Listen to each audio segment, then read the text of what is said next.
फणसाची भाजी जवळा घालून केली आहे. तुम्हाला आवडते का? फणसाची भाजी तयार करण्यासाठी भाजीचा फणस घ्यायचा आणि हाताला छान तेल लावून घ्यायचं, कोयतीला सुद्धा तेल लावून घ्यायचं आणि फणसाचे 2 भाग करून घ्यायचे. फणस आपल्याला उकडवून घ्यायचं आहे, म्हणून जेवढ्या शक्य होतील तेवढ्या लहान फोडी करून घ्यायच्या.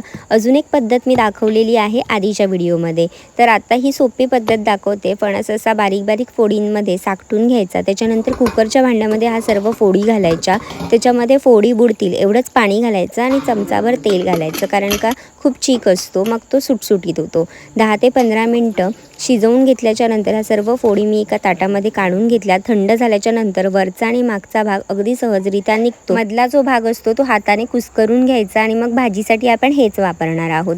तर मी आता जवळा घालून करते, म्हणून चुलीवर तवा तापायला ठेवला. त्यावरती जवळा घालून छान रंग बदलेपर्यंत भाजून घेतला आणि त्यानंतर एका भांड्यामध्ये पाणी घातलं आणि पाण्यामध्ये हा जवळा काढून घेतला, बाजूला ठेवला.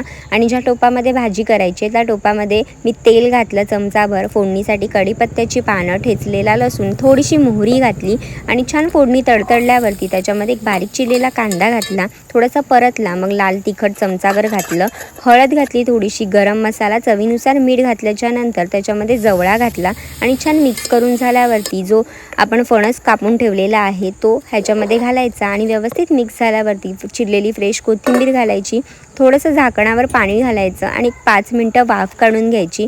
मस्त ही जवळा घातलेली फणसाची भाजी तयार होते. चुलीतला इस्तेव मी कमी करून भाजी छान मिक्स करून घेतली आणि भाकरीसोबत किंवा भातासोबत तुम्ही ही भाजी खाऊ शकता.